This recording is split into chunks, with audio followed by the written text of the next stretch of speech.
One of the most influential people through the rise of social media has been Gary Vee. Thinks they're hustling, and straight to your face, I think 99.9% of you are not. And Gary Vee famously talks about how often and frequent and consistent you should post to social media if you want to grow your business. Questions, the same thing.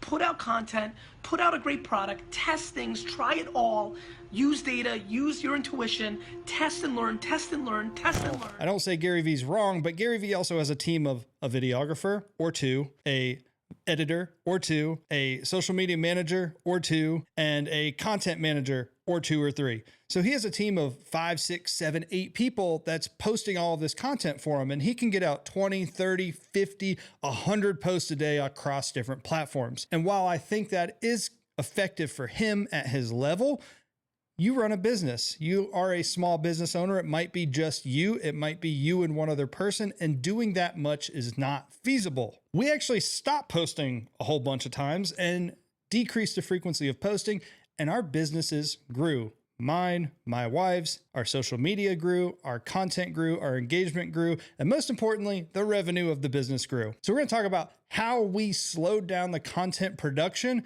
and actually grew the business. All right, Nicholas, you're back. Thanks for coming again. You had no choice other than walking from that office into the podcast room. But yeah, today we're going to kind of talk about this less is more approach to video, marketing, social media, all of that kind of stuff that goes hand in hand. So we have grown our business, grown the businesses we work with from a social media standpoint, from a revenue standpoint, from posting less and getting better and more results. So talk about the change that we made from the style of videos and what we were doing to kind of get that less is more approach. Yeah, so less is more, meaning quality over quantity.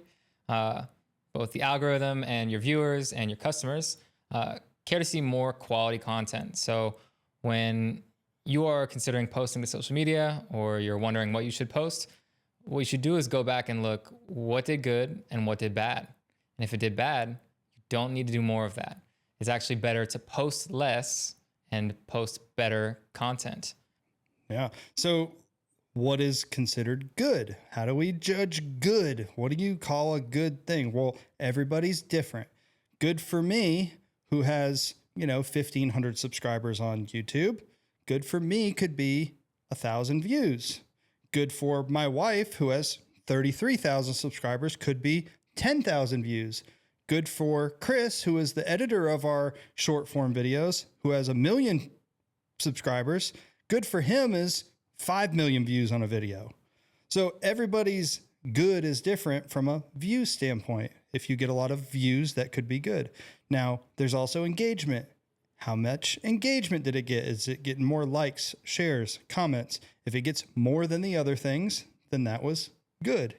And then on the other side of things that's not social media tied is more people coming to you and saying, that was a good video. There's a lot of people that lurk on the internet and they don't like, they don't comment, they don't ever show you that they paid attention, but they'll come to you and be like, Nick, that last video you made where you said XYZ, and they can recite the video to you, I really liked that. And people do that all the time, but they never show you on social media that they were following or even saw it. So if more people are coming to you about a specific video and saying, that was a good one, well, then that was a good one. And then on the other side of things, if more people are buying from a video, if you had a sign up to my newsletter with this video, or if you had go buy XYZ, whatever your product is from this video, if more people are doing that from those videos, well, once again, it's proving to you that this is a good video. I need to do more of that. And so if you have a video that's, is good based on those things, what should you do with it? Yeah. So it's not always just make more of it. And that's what the Gary Vee philosophy always has been. And what a lot of people in this social media world did is they would say, great, that one performed. I'm going to do 45 more videos or post or whatever you're doing just like that one. And that's fine if you have a big team. If you're an individual and don't have the time to do that, there's a thing called advertising and we call it Amplify. So we always want to amplify good messages. And that's how we use it in our marketing strategy. If we post 20 videos, we go and look at the outliers. Which of those videos outperform the rest?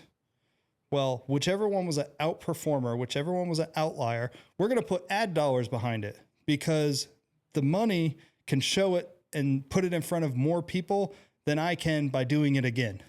And so if it had high views, that means you should do a reach campaign. You want it to reach more people because it was proven that getting in front of more people was good. If it had more engagement, do an engagement campaign so you can kind of hijack off of what already is working. If it was driving revenue, do a sales campaign or a traffic campaign, things that it already outperformed in, run a campaign, run an ad campaign on more of that. People have already raised their hand. Your target audience has already raised its hand and said, this is a good piece of content that resonated with me. And with your ad dollars, you can amplify it and put that message in front of more people just like that to get the desired results. So we're not just posting to check a box. That's what it used to be. And, you know, however many years ago, I'd say 6 to 12 months for us, we kind of changed that strategy. It used to be, we have to post every day because we got to check the box of saying we posted to social media.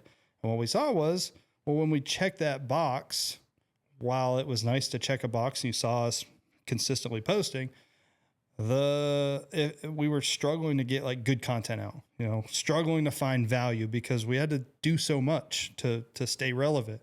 And while it's nice to stay relevant, the more you post, if it's not very valuable, the less it performs. So we were posting less valuable content more frequently, which is never a good thing. You want to provide as much value as possible if you're trying to use it to grow a business. So we've been talking a lot about this idea of compounding. Mm-hmm. So can you explain how that works both in a good way and in a bad way? Yeah. So, you know, kind of getting nerdy algorithm here. You know, we're kind of using this phrase around here called massaging the algorithm. So the way the algorithm is working, we'll use YouTube for an example. It puts your video in a views category. You can go from like 0 to 1,000 views. And if your video gets to that 1,000 view mark, YouTube's like, hey, good job. If it does not get to that, it's like, hey, we're going to push you back down. So your goal is to get as many videos in a row to stack to that 1,000 view mark to try and get one that breaks through. And once it breaks through, your next few videos are very, very important because if you post a crappy quality video that does not break through again, it pushes you back down. But if it does break through and you can stack multiples in a row, it then starts pushing you up towards the next one. So now you're in 1,000 to 10,000 every single time you post. And the higher and closer you get to 10,000 each time, you're pushing on that ceiling and you could stack them together. One of them's going to break through and they're going to say, hey, we'll let you test out 10,000 to 100,000. And then once again, it'll keep pushing you through. Oh, I'm touching the 100,000 view ceiling. We'll push you through to 1 million. And it just keeps compounding like that over time. But the more you can stack in a row that are good, pushing the top of your ceiling of where your views are at is kind of where we're seeing. So if you have a week in between videos, but they're all really good, no problem. If you do 4 videos in a row because you got excited because you got 1,000 views, it's going to push you back down if it's not those high quality every time. Yeah. Yeah. So even if you're not an algorithm nerd like me and Ryan, don't post to check the box. Yeah. I think that's the biggest kind of takeaway from this general idea today of where the less is more. We used to check a box. We used to try and follow the Gary Vee method. And it's awesome if you have a team and can continuously post high value content. But if you can't, because you just can't do that and you don't have enough people, don't post just to post. Make sure you're doing things that are super high value. That way you can continue to grow. And then when you find something that works, amplify that message with a little ad dollars and let it grow in front of the new audience.